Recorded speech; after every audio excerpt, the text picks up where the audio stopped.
गए तो अपनी छाया के द्वारा एक ऋषि को उत्पन्न किए जिनका नाम है कर्दम ऋषि। इनसे बोले भैया जाकर के सृष्टि की रचना करो। तो ये भी तपस्या के लिए चले गए। 10,000 वर्षों तक इन्होंने तपस्या की। अब भैया ब्रह्मा जी को क्रोध आया और ब्रह्मा जी दाहिने अपने हाथ से दाहिनी भुजा का मंथन करके एक पुरुष उत्पन्न किए, बाईं भुजा से एक स्त्री की उत्पत्ति की, स्वयंभू और शतरूपा।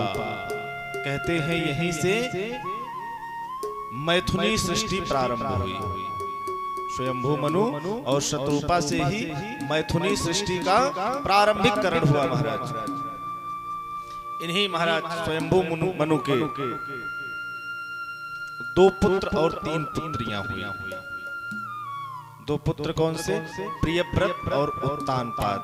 3 पुत्रियां हुई, आकुति, देवहूति और प्रसूति महाराज। और एक बार तपस्या जब कर्दम जी की पूर्ण हुई तो कर्दम जी के मन में विचार आया कि अब विवाह कर लेना चाहिए। कहते हैं महाराज इन्हीं स्वयंभू मनु की जो एक पुत्री है देवहूति, इन्हीं से कर्दम ऋषि का विवाह हुआ। और इन्हीं के यहाँ भगवान कपिल अवतार लिए। बोलो कपिल भगवान की जय हो। और कहते हैं इन्हीं कर्दम ऋषि की 9 कन्याएं उत्पन्न हुई।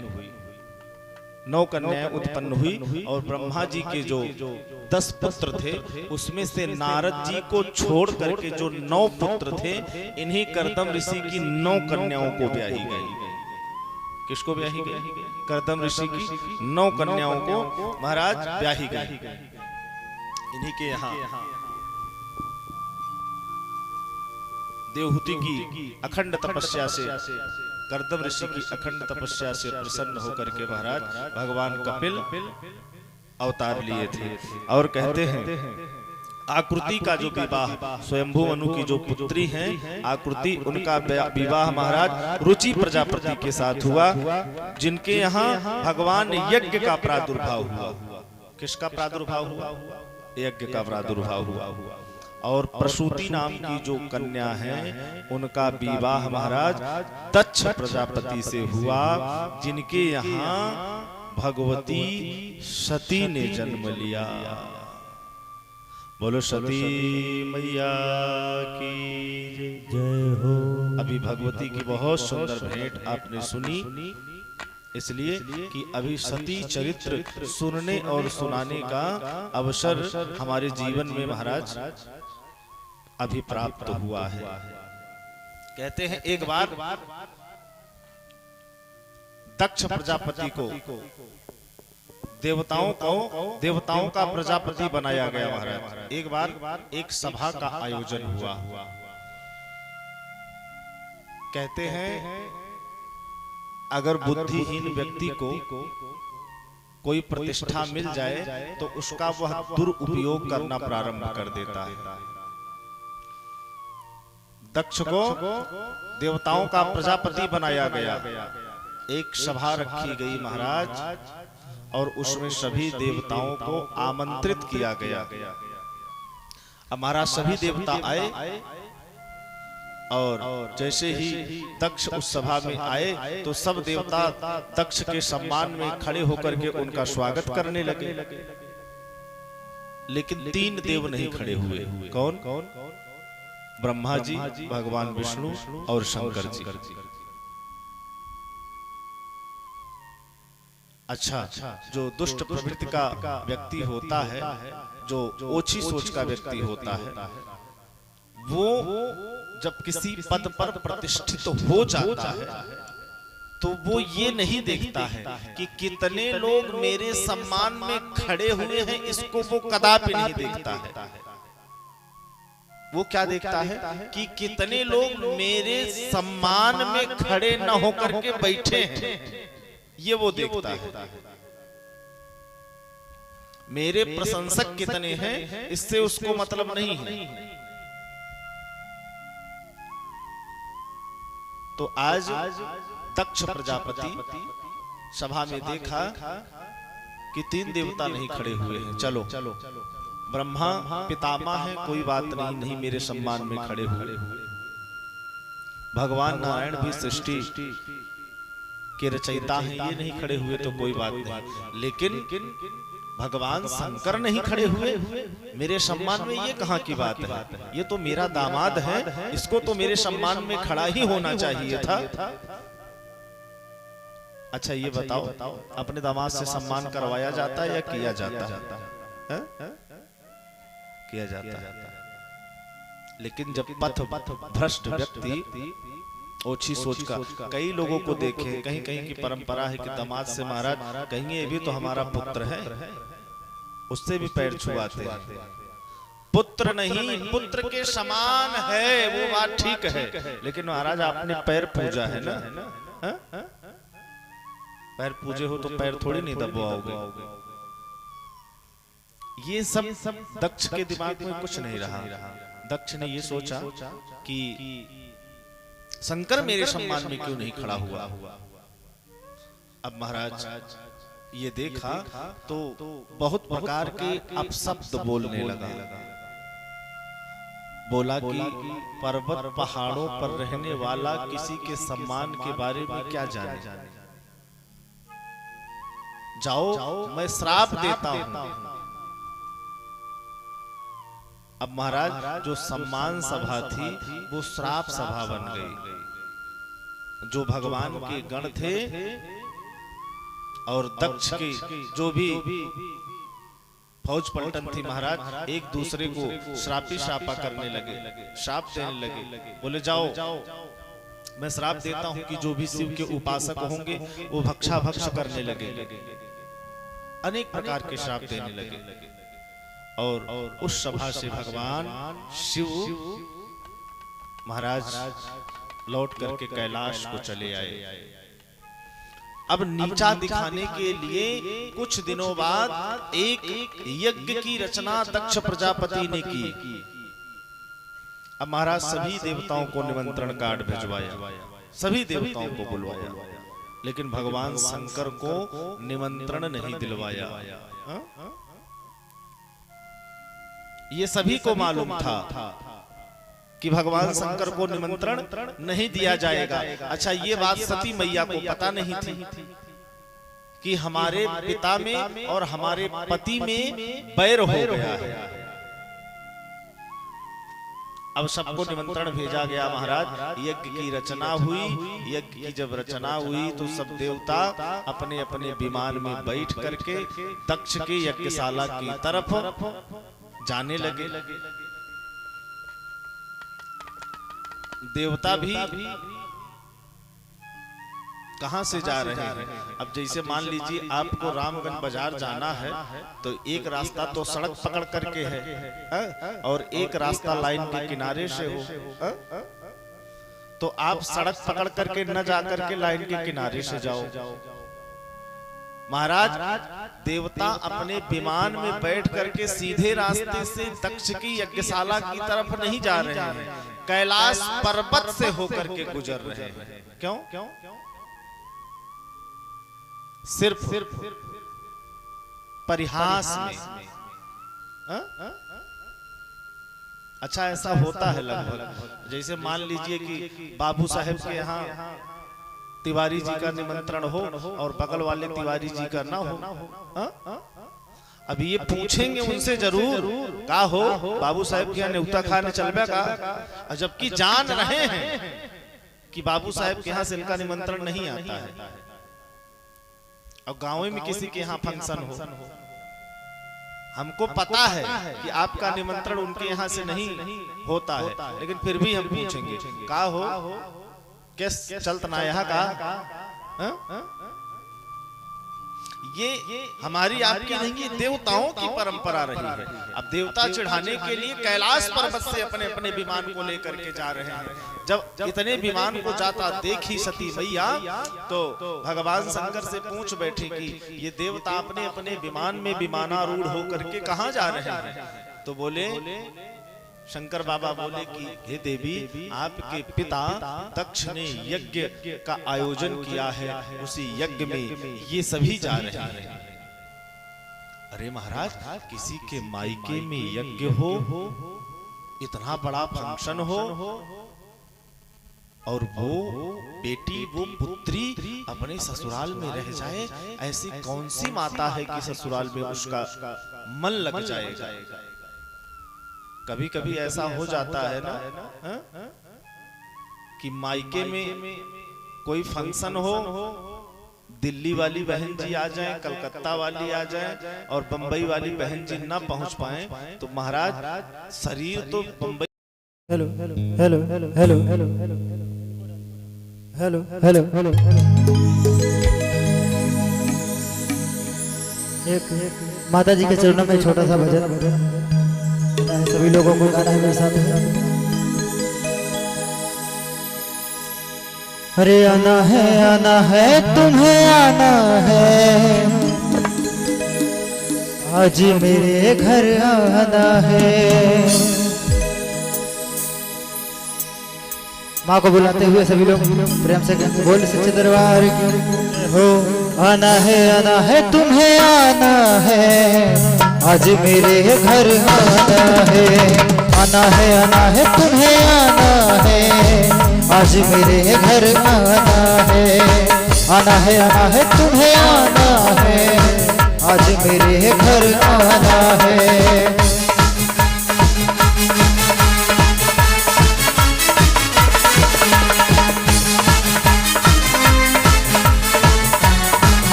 बेटा मैं तेरा, तू माता बेटा मैं तेरा, तू माता बेटा मैं तेरा, तू माता बेटा मैं तेरा। तेरा मेरा तेरा मेरा तेरा मेरा तेरा मेरा तेरा मेरा रिश्ता पुराना है, आज मेरे घर आना है।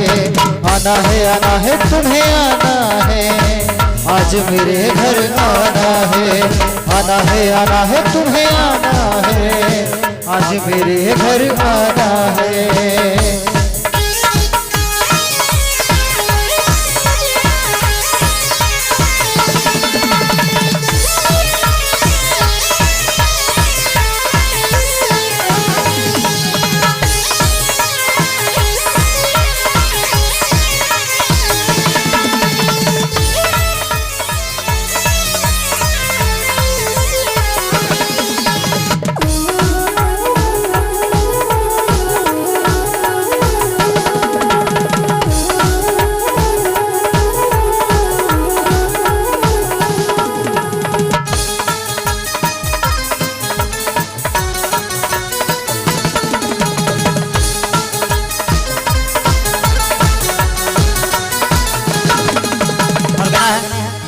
इंसान सुना सुना है गुणगान के बिना, इंसान सुना सुना है गुणगान के बिना।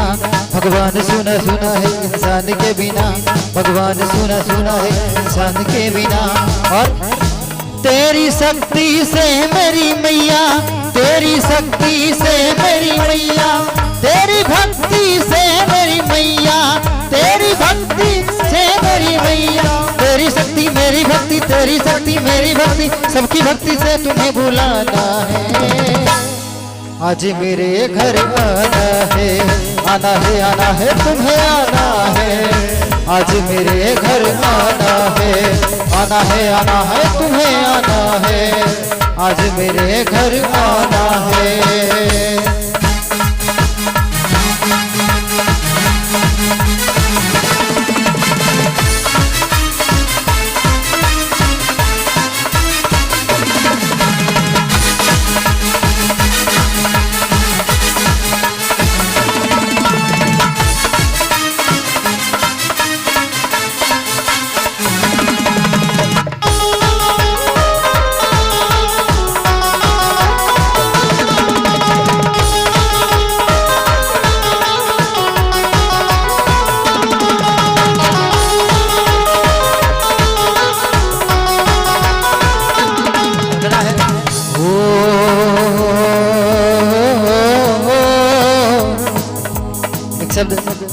ध्यान से सुनेंगे सभी लोग। माँ का दिल लाजवाब होता,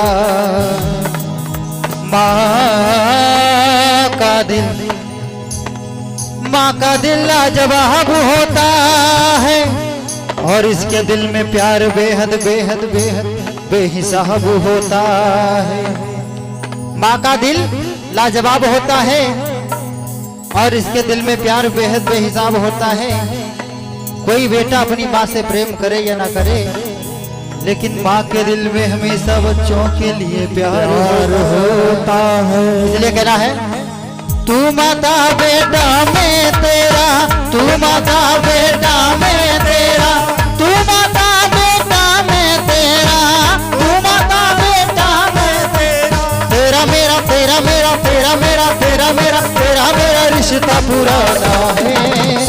सभी लोग एक बार हम के कहेंगे, आज मेरे घर आना है, आना है आना है तुम्हें आना है, आज मेरे घर आना है, आना है आना है तुम्हें आना है, आज मेरे घर आना है, आना है आना है तुम्हें आना है, आज मेरे घर आना है, आना है आना है तुम्हें आना है, आज मेरे घर आना है, आज मेरे घर आना है।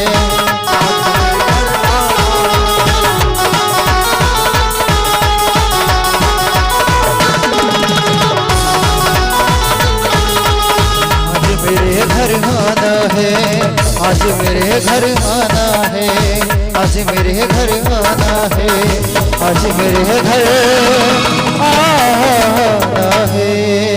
बोलो अम्बे मातु की जय हो।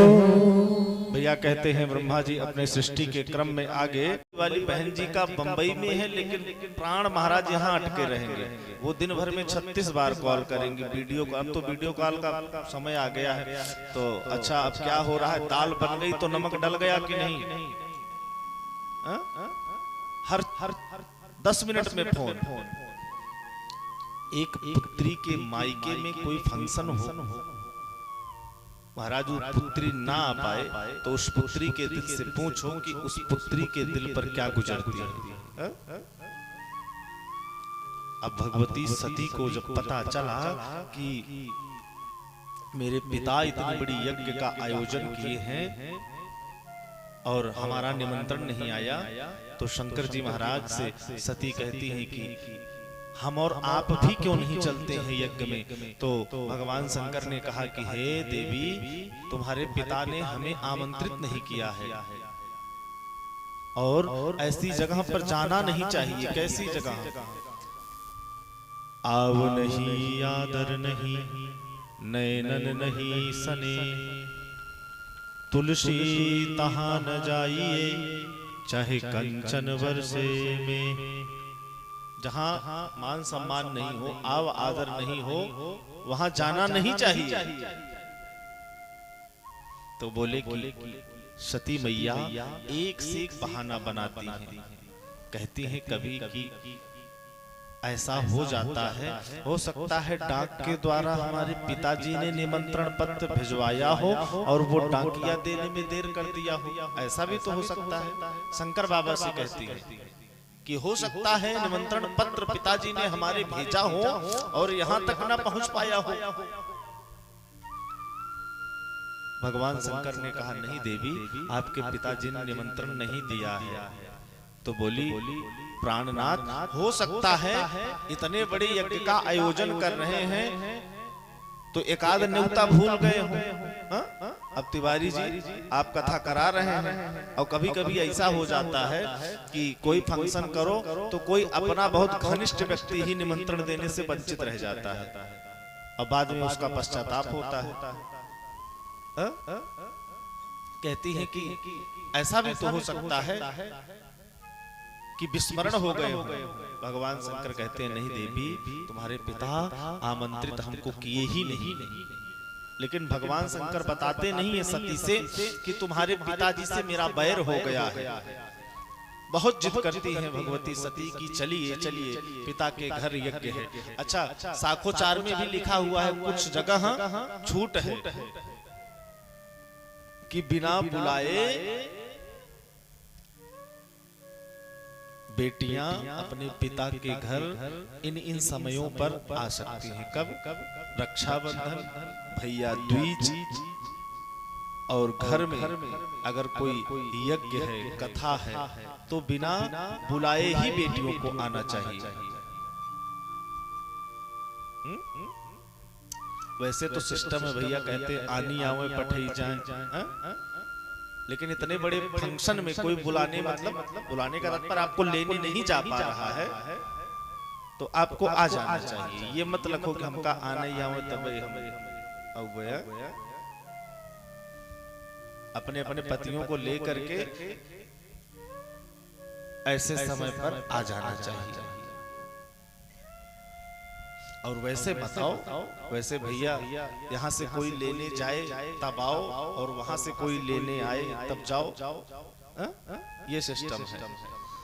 सती मैया कहती हैं कि हमारे पिताजी हो सकता है व्यस्तता में भूल गए हों। शंकर भगवान कहते हैं नहीं देवी, ऐसा कुछ भी नहीं है। लेकिन सती का आज मन नहीं लगता है, कहती है चलो पिता की यज्ञ में। भगवान शंकर कहते हैं कदापि नहीं जाऊंगा देवी, तुम्हें जाना है, तुम्हारे पिता का घर है, तुम जाओ। कहते हैं ठीक है, आप नहीं जाओगे, हम जाएंगे। बोले ठीक है। नंदी भृंगी से बोले जाओ अपनी माता को वहां तक सकुशल छोड़ करके आओ। अब भैया भगवती सती तैयार होती हैं जाने के लिए, तो भगवती सती सोचती हैं कि हो सकता है शंकर बाबा मुझसे मजाक कर रहे हों, हमारे साथ चलेंगे।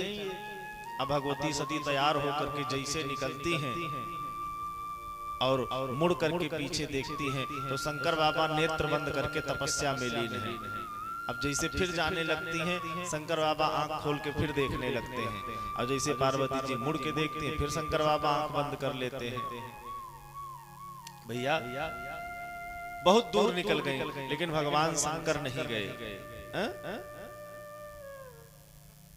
सती मैया के लिए चली गई। यज्ञशाला में पहुंची सती मैया तो देखती हैं कि सबका भाग, सभी देवताओं का भाग यहाँ पर दिया हुआ है, लेकिन पूरी यज्ञशाला में घूम करके देखते हैं तो भगवान रुद्र का स्थान नहीं है। बहनें देखती हैं तो मजाक बनाती हैं, कहती हैं क्यों सती तुम अकेली आई हो, तुम्हारे पति नहीं आए? कहते हैं महाराज जब समय व्यक्ति का गिर जाता है ना, तो क्या बहन क्या भाई सब हंसी का पात्र बनाते हैं। कहते हैं सादर मिली एक माता, भगनी मिली बहुत मुस्काता। सिर्फ माँ ही एक ऐसी होती है जो हर स्थिति में, हर अवस्था में अपने बच्चों से प्रेम करती है।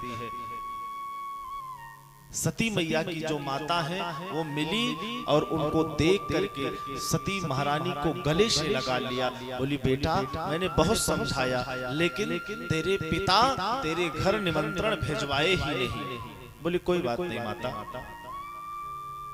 जाकर के यज्ञशाला में देखी पति का स्थान कहीं नहीं है, सब देवताओं का स्थान है, छोटे छोटे देवताओं का स्थान है, लेकिन पति का स्थान नहीं देखी। और पिता को यज्ञशाला में देखी तो पिता ने मुंह फेर लिया, पिता बोले भी नहीं। ये अपमान महाराज सती से बर्दाश्त नहीं हुआ। बोले मेरा अपमान कर दो, अच्छा ये होता है। माताएं अपने पतियों को वैसे चाहे रोज गाली देती हो, अगर मायके में उनके पति का अपमान हो तो वो सह नहीं पाती। आज सती पे भी नहीं सहा गया, और सती मैया ने वहीं यज्ञशाला में अपने अंगूठे से धरती को कुरेदा है। और जब कुरेदा तो महाराज अग्निदेव प्रकट हुए और अपने पंच भौतिक शरीर का उसी यज्ञशाला में त्याग कर दिया। महाराज हाहाकार मच गया, हाहाकार मच गया महाराज। और नारद जी पहुंचे भगवान शिव के पास, पहुंच करके बोले कि हे शंकर भगवान, सती को, सती के पिता ने तुमसे बदला लेने के चक्कर में उस यज्ञ में कुंड में डाल दिए और वो जल करके राख हो गई। ऐसे बोल दिए। अब महाराज शंकर भगवान बहुत क्रोधित हुए और हाहाकार मच गया। अपनी जटा से एक बाल उखाड़ा भगवान शंकर ने और धरती पर पटका। उससे एक पुरुष की उत्पत्ति हुई जिसका नाम है वीरभद्र। भगवान के गण है वीरभद्र। बोलो वीरभद्र भगवान की जय। आदेश दिए, बोले जाओ दक्ष की यज्ञ को विध्वंस करो। महाराज वीरभद्र गए, क्षण मात्र में पूरी यज्ञ को विध्वंस कर दिए। जितने आए थे आचार्यगण, वीरभद्र ने किसी का दांत तोड़ दिया, किसी कहते हैं महाराज मूसा ऋषि और भृगु ऋषि, भृगु की दाढ़ी नोच ली महाराज, मूसा के दांत तोड़ दिए। सभी जितने भी यज्ञाचार्य थे, यज्ञ कराने वाले आचार्य थे, सबको दंडित किया महाराज और सबको मारते पीटते यज्ञशाला में पहुंचे मुख्य यजमान के पास। किसके पास? दक्ष के पास। कहते हैं महाराज दक्ष के सर को वीरभद्र पकड़ करके घुमा करके सिर को महाराज धड़ से अलग कर दिया और यज्ञ कुंड में उसके सर को फेंक दिया। यज्ञ विध्वंस हो गई महाराज। अब जब विध्वंस हो गई, कहते हैं सब त्राहि त्राहि करने लगे, हाहाकार मच गया संसार में। सब लोग जितने भी देवता थे ब्रह्मा जी के पास गए, बोले प्रभु यज्ञ विध्वंस हो गई है, संसार में प्रलय आ जाएगी। ब्रह्मा जी भगवान विष्णु के पास गए। विष्णु भगवान बोले मैं कुछ नहीं कर सकता हूँ, जिसका अपराध किए हैं भगवान शिव के ही समीप जाएं और वहीं पर जाकर के ही कुछ बात बनेगी। भगवान शिव के समीप पहुंचे। अब भगवान शिव से बड़ी ही सुंदर प्रार्थना करने लगे। देवतागण ऋषिगण क्या प्रार्थना करते हैं? त्वं क्रतुस्त्वं हविस्तम हुतासा स्वयं, त्वं हि मंत्रो समीदर विपात्राणि च, त्वं सदस्यार्तिजोदं पति देवता, अग्निहोत्रम स्वधा सोम आज्यम पशु। भगवान शंकर को प्रसन्न करने के लिए कहते हैं कि तुम क्रतुस्तम हविस्तम। महाराज जो यज्ञ दक्ष के यहाँ हो रही है, उस यज्ञ की हबी अर्थात सामग्री भी आप हैं और उस यज्ञ में जो समिधा लगी हुई है वो भी आप ही का स्वरूप है। इस प्रकार से स्तुति करना प्रारंभ कर दिए सभी देवता। और कहते हैं महाराज यज्ञशाला में लगा हुआ एक एक काष्ठ भी आपके रूप में विराजमान है भगवान शिव। इस प्रकार से बड़ाई करने लगे। तो महाराज भगवान शिव की तो आदत है, क्षणे रुष्टा क्षणे तुष्टा, रुष्टा तुष्टा क्षणे क्षणे। महाराज क्षण भर में ही भगवान शंकर रुष्ट हो जाते हैं और क्षण भर में खुश हो जाते हैं। महाराज भगवान शंकर एक ऐसे देवता हैं, इनको एक लोटा जल चढ़ा दो फिर भी प्रसन्न, थोड़ा सा दूध चढ़ा दो फिर भी प्रसन्न, थोड़ा सा दही चढ़ा दो फिर भी प्रसन्न। अरे कुछ नहीं मिल रहा है भैया, बिल्वपत्र तोड़ के चढ़ा दो वो भी प्रसन्न। और तो और कुछ नहीं मिल रहा है तो अगर चोर इनके ऊपर चढ़ करके घंटा भी चुराता है तो भी ये प्रसन्न हो जाते हैं। ऐसे देवता है महाराज। इसकी बात छोड़िए, अगर कोई भाव से इनको 4 लाठी भी मारे तो भी प्रसन्न हो जाते हैं। बैजू की कथा सुने हैं ना? बैजू से ऐसे ही तो लाठी मारने पर तो प्रसन्न हुए थे भगवान शंकर। लेकिन कहते हैं भावो विद्यते देवा, भाव से नियम से अगर भजेंगे भगवान शिव को तो बहुत जल्दी प्रसन्न होने वाले देवता है। महाराज कथा तो आप जानते होंगे, एक चोर आया घंटा चुराने के लिए और बार बार कोशिश करे, घंटा ऊपर था पहुंचे नहीं तो क्या किया, उस शिवलिंग पे चढ़ करके घंटा चुरा लिया। भगवान शंकर प्रकट हो गए, बोले वरम्ब्रू ही वरदान मांगो। अब महाराज चोर घबराए, कि प्रभु मैं तो घंटा चुराने के लिए चढ़ा था और कह रहे हो बरमरू ही वरदान मांगो। बोले मैंने ऐसा भक्त आज तक नहीं देखा कि कोई जल चढ़ाता है, कोई फूल, तो अपने आप को चढ़ा दिया, मैं तुझसे प्रसन्न हूं, वरदान मांग। भगवान उस भक्त को भी वरदान दे दिए। तो भैया भगवान शिव ऐसे हैं, भगवान शिव प्रसन्न हुए और यहाँ पर बहुत बहुत आशीर्वाद दिए, आदेश दिए अपने गणों को कि जाओ दक्ष की यज्ञ को पूर्ण कराओ, मैं चल रहा हूँ। भगवान शिव जाते हैं, जा करके गणों को आदेश दिए कि पहले जो सबसे पहला जीव दिखाई दे जाओ उसी का सर ला करके दक्ष के धड़ में जोड़ दो। भैया कहते हैं कि सबसे पहले क्या दिखाई दिया? बकरा। क्या दिखाई दिया? अच्छा, बकरे की आदत होती, क्या करता है? मैं करता है कि नहीं? मैं करने वाले का विनाश हो जाता है। दक्ष की कथा से ये सीख मिलती है कि ज्यादा मैं मत करना। मैं करोगे तो भगवान देख रहे हैं, एक दिन सब कुछ छुड़ा लेंगे, हाथ में वो कटोरा आ जाएगा जस्ते वाला। इसीलिए मैं नहीं, हे ठाकुर जो भी है तेरा है, सब कुछ तेरी कृपा से हो रहा है। मैंने ये चार या मंजिल की बिल्डिंग बनवा दी। अरे तूने क्या बनवा दिया? तेरी क्या औकात है?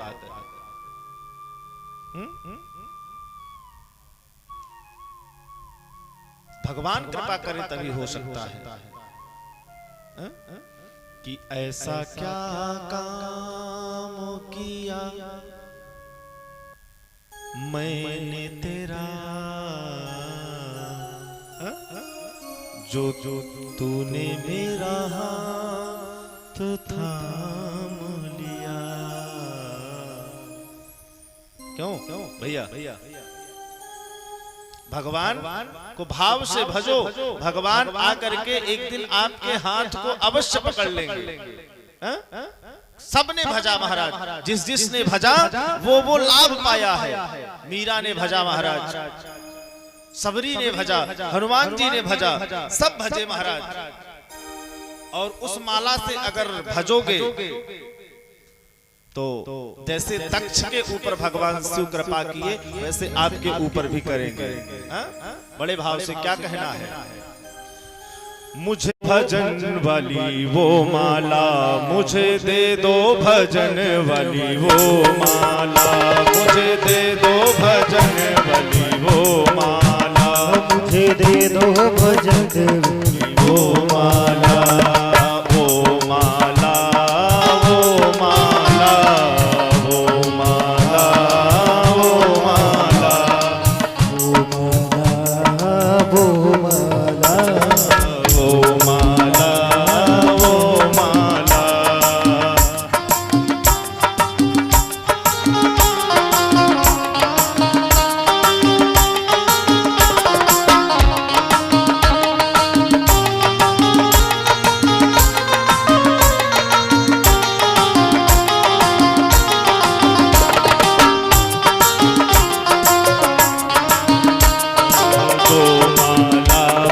द्रौपदी फेरी जो माला, द्रौपदी ने फेरी जो माला, द्रौपदी ने फेरी जो माला, द्रौपदी ने फेरी। देखो चीर बढ़ा गए नंद लाला, देखो चीर बढ़ा गए नंद लाला, मुझे दे दो भजन वाली वो माला, मुझे दे दो भजन, मुझे दे दो भजन वाली वो माला, मुझे दे दो भजन वाली वो माला।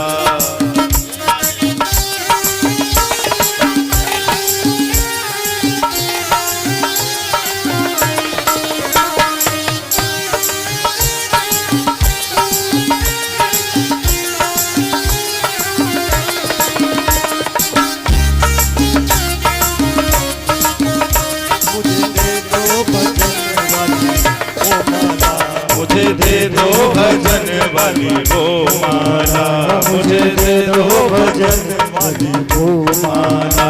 जो माला माता सबरी ने फेरी, जो माला माता सबरी ने फेरी, जो माला माता सबरी ने फेरी, जो माला माता सबरी ने फेरी। झूठे बेरों को खा गए राम लाला, मुझे बेरों को खा गए राम लाला, मुझे दे दो भजन वाली वो माला, मुझे दे दो भजन वाली वो माला, मुझे दे दो भजन वाली वो माला। जय हो श्री राधे।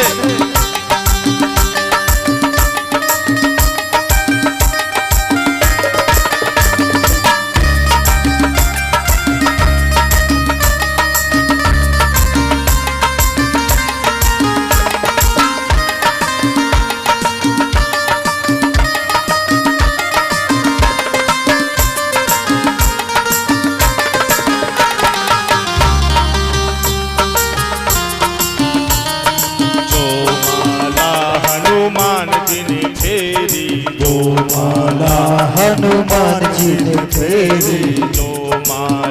हनुमान जी ने फेरी, माला हनुमान जी ने फेरी। पल में लंका जला डाला, पल में लंका जला डाला, मुझे दे दो भजन वाली वो माला, मुझे दे दो भजन वाली वो माला, मुझे दे दो भजन वाली वो माला, मुझे दे दो भजन वाली वो माला, मुझे दे दो भजन वाली वो माला, मुझे दे दो भजन वाली वो माला, मुझे दे दो भजन वाली वो माला, मुझे दे दो भजन वाली वो माला, मुझे दे दो भजन वाली वो माला, मुझे दे दो भजन वाली वो माला, मुझे दे दो भजन वाली वो माला।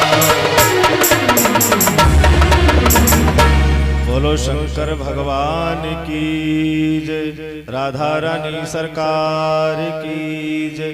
महाराज आज भगवान आशीर्वाद दिए, उसी समय से आज तक कोई भी यज्ञ विध्वंस नहीं हुई। और ये प्रथा है कि चाहे यज्ञ बड़ी करें या छोटी करें, रुद्र का स्थान आवश्यक होता है। वैसे तो विधा ये है कि अगर हम भगवान सत्यनारायण की भी कथा सुनते हैं तो भी रुद्र का स्थान होना आवश्यक है। यहाँ भी यज्ञ चल रही है, इस यज्ञशाला में भी रुद्र का स्थान है, रुद्र कलश। वहीं से ये प्रथा चली आई कि रुद्र को स्थान दिया जाता है। महाराज बोले, महाराज परीक्षित जी कहते हैं कि हे गुरुदेव, आपने स्वयंभू मनु की जो 3 पुत्रियां थी, आकुति, देवहूति और प्रसूति, तीनों के चरित्र को तो बतला दिया। अब उनके जो 2 पुत्र थे, प्रियव्रत और उत्तानपाद, उनके वंश के बारे में मैं जानना चाहता हूँ। तो बोले ठीक है। बोले कि उत्तानपाद भैया जो राजा हैं, उनकी 2 पत्नियां हैं महाराज, सुनीति और सुरुचि। कहते हैं महाराज, बड़ी पत्नी है सुनीति। सुनीति का मतलब समझते हैं, जिसकी नीति सुंदर हो। क्या हो? जिसकी नीति सुंदर हो। और सुरुच का मतलब जिसकी रुचि सुंदर हो, जिसको अच्छा खाना अच्छा लगता हो, अच्छा पहनना, अच्छी जगह घूमना, उसकी रुचि सुंदर है। और जो शास्त्र के बताए गए कदमों पर चलता है, नीति के बताए गए कदमों पर चलता है, वो सुनीति है। महाराज कहते हैं, राजा उत्तानपाद की जो बड़ी रानी है सुनीति को काफी दिन तक संतान की प्राप्ति नहीं हुई। एक बार राजा उत्तानपाद जंगल में गए शिकार खेलने के लिए, तो वहां पर सूरज को उन्होंने देखा। देख करके महाराज मोहित हो गए। सुरुचि बहुत ही सुंदर थी। सुरुचि को देख करके जब मोहित हुए तो कहते हैं महाराज, सुरुचि से विवाह का प्रस्ताव रखा और गांधर्व विधि के द्वारा राजा ने सुरुचि से विवाह कर लिया। विवाह करके लेकर के आए अपने राज्य में लाने के बाद में जब सुरुचि ने सुनीति को देखा तो बोले राजा ये कौन है? बोले देवी ये आपकी बड़ी बहन सुनीति है, मेरी बड़ी पत्नी है। तो सुरुचि ने कहा कि हे राजन, देखिए कभी ऐसा हुआ नहीं है कि एक बयान में दो तलवार रहे महाराज। या तो इस घर में आपकी बड़ी रानी रहेंगी या तो मैं रहूंगी। तो महाराज उसके रूप के इतने वशीभूत राजा उत्तानपाद हो चुके थे कि बड़ी रानी का परित्याग कर दिया, घर से निकाल दिया बड़ी रानी को। और कहते हैं महाराज जिस समय राजा उत्तानपाद घर से निकालते हैं उस समय रानी सुनीति गर्भवती थी। और रानी घर से महल से निकल करके गई, जंगल में एक पर्णकुटी बना करके वहां रहने लगी। समय आया महाराज, दोनों को ही एक एक पुत्र प्राप्त हुए। और बड़ी रानी सुनीति को जो पुत्र हुआ उस पुत्र का नाम ध्रुव रखा गया। बोलो ध्रुव जी महाराज की जय। और कहते हैं सुरुचि के गर्भ से जो बालक उत्पन्न हुआ उसका नाम उत्तम रखा गया महाराज। कहते हैं ध्रुव बड़े ही भगवान के भक्त थे और भगवान का नित्य निरंतर भजन करते थे। क्यों करते थे? क्योंकि उनकी माता ही भगवान की बहुत बड़ी भक्त थी। भैया जब माताओं के गर्भ में संतान पलती हैं, कहते हैं कि जब 3 मास बीत जाता है तो माताओं से कहा जाता है कि आप ज्यादा से ज्यादा धर्म का कार्य करें, गीता पढ़ें, रामचरितमानस पढ़ें और अपने मन को स्थिर चित्त रखें, अपने मन को शांत रखें। क्योंकि 3 महीने के बाद आप जैसी आपकी एक्टिविटी होगी वैसे ही गर्भ में पल रहे शिशु पर उसका प्रभाव पड़ता है। मैं नहीं कह रहा हूं, मेरी बात मत मानो। अभिमन्यु चक्रव्यूह भेदन की शिक्षा गर्भ में ही तो लिया था। तो भैया इसीलिए पहले के जमाने की जो माताएं थी वो जब 3 मास 4 मास का गर्भ माता के कुक्षी में होता था तो वो माताएं अपने मन को बड़ा स्थिर चित्त रखती थी। मैंने तो कई जगह देखा है जो गर्भवती माताएं हैं भगवान का भजन करती हैं, रामचरितमानस का अध्ययन करती हैं। लेकिन आजकल का जमाना है महाराज, जैसे ही 1 महीने का गर्भ माताओं के कुक्षी में आया, डॉक्टर को दिखाने गए, डॉक्टर बेड रेस्ट बोल दिया। बेड रेस्ट पे आ गई महाराज। अब दिन भर सोना है, रात भर सोना है, करे क्या? तो वो कुछ नहीं करती है, बेड पे लेटे लेटे महाराज फेसबुक व्हाट्सएप चलाती है, नहीं तो टिकटॉक का वीडियो बनाती है। ये जमाना चल रहा है। नहीं, अरे कई माताओं को तो हमने ये देखा है कि वो कार्टून देखते हैं मोबाइल पर। भैया अगर आप कार्टून देखोगी तो आपको कार्टून ही तो पैदा होगा। आप रामचरितमानस का अध्ययन कभी किया नहीं? टीवी में महाभारत आ रहा हो तो उसको बंद कर देते हैं, कार्टून लगा के देखते हैं। तो कार्टून जैसा बच्चा ही पैदा होगा। अगर भक्ति किए होते तो आपको ध्रुव जैसा बालक उत्पन्न होता। ये माताओं पर डिपेंड करता है कि आपको अपनी संतान को कैसे बनाना है। तो भैया बहुत भक्ति करती हैं सुनीति, बहुत। उसी भक्ति के प्रभाव से एक भक्त ध्रुव पैदा हुए। कहते हैं एक दिन ध्रुव जी अपने सखाओं के बीच में खेल रहे हैं।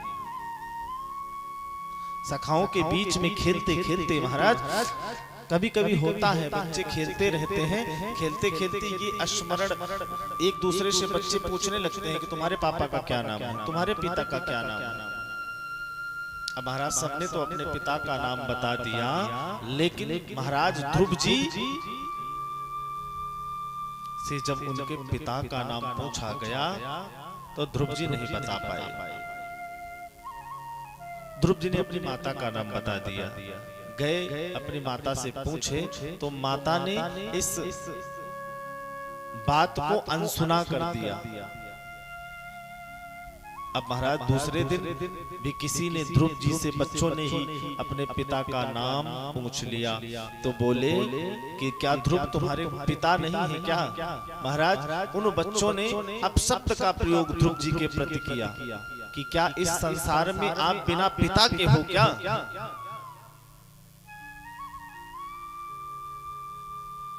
महाराज ध्रुव जी को ये बात खटक गई। ध्रुव जी रोते हुए अपनी माँ सुनीति के पास आए और आने के बाद में माता की गोद में बैठ करके फूट फूट कर रोने लगे कि माँ मुझे ये बता कि क्या तू मेरे पिता का नाम नहीं बताती है? क्या इस संसार में मेरे पिता है ही नहीं क्या? मैं बिना पिता के हूँ।